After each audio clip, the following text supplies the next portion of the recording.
Pode acontecer, sim. Quando a gente entra na menopausa muito cedo ou muito tarde, até, na verdade, na família acaba seguindo sempre o mesmo padrão. Não é uma regra, mas é comum, tá?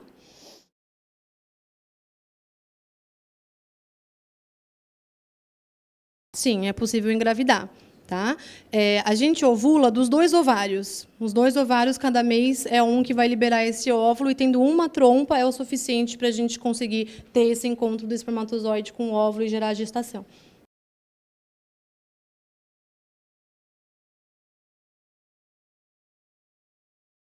Depende. Às vezes demora alguns anos para isso melhorar. Os primeiros 2, 3 anos da menopausa são mais intensos, os sintomas eles são mais fortes. Depois de 4, 5 anos começa a diminuir e você vai perceber que os calores não são mais tão frequentes. Porque no começo, qualquer hora é hora. Você pode estar no meio de um trabalho, de um cinema, de alguma coisa e sentir aquele desconforto. Depois vai vir uma vez por mês, a cada 2, 3 meses, até melhorar. Tem mulheres que acabam demorando mais tempo ainda, e aí existem os tratamentos à base de soja ou de outras medicações fitoterápicas que não contêm hormônios que ajudam a aliviar o sintoma, mas varia muito de mulher para mulher. A laqueadura ela pode ser feita por videolaparoscopia, que é aquela cirurgia que a gente faz com a câmera que entra pelo umbigo. É um corte muito pequenininho, que fica realmente nessa região, e um corte pequeno aqui de cada lado. É uma cirurgia relativamente rápida, não é difícil de fazer tecnicamente, e como é uma cirurgia que a gente não tem um corte amplo, a internação costuma ser bem curta. Então, muitas vezes interna num dia, no dia seguinte já está indo para casa.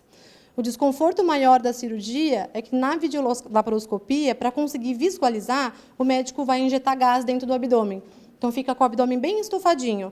E aí é mais a dor por causa dos gases do que da própria cirurgia. Qualquer cirurgia, geralmente 14 dias de repouso, afastada do trabalho, o médico prefere recomendar para não ter risco de complicação, que a gente não sabe fazer repouso muito bem às vezes. Então, é melhor ficar quietinha.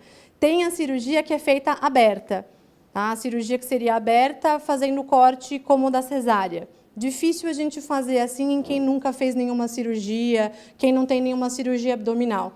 Aí a recuperação é um pouquinho mais chata, porque o corte é mais amplo e a dor é mais intensa. Mas o pós-operatório da vídeo é super tranquilo.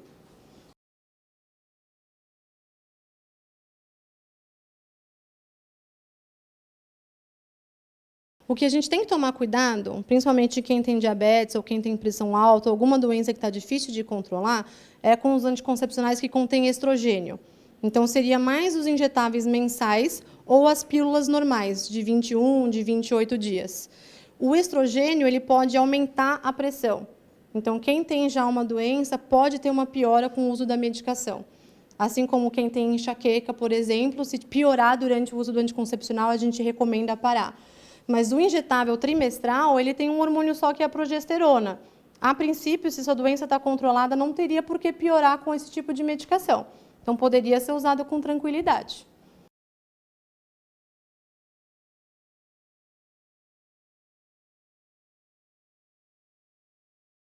O câncer de colo do útero está relacionado à infecção do HPV.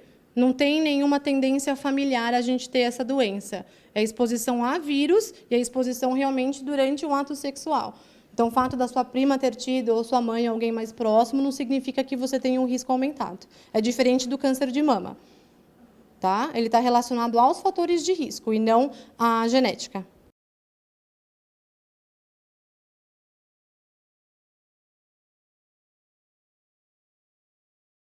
Depende do medicamento que você toma. Às vezes o neurologista acaba trocando por uma opção mais segura, mas a grande maioria dos anticonvulsivantes são seguros na gestação. A gente se preocupa sempre com a questão da dose. Quando a dose é muito alta, e é claro que o risco da exposição para o feto pode ser um pouco maior. Mas sem medicação não tem como você ficar. Se ficar sem medicação e começar a ter um monte de crise, aí sim vai prejudicar o andamento da gravidez.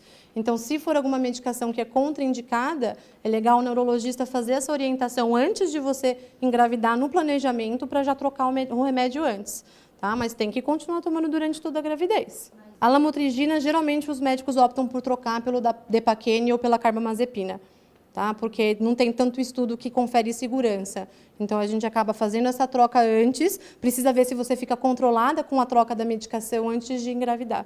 E aí fazer o ajuste durante a gestação.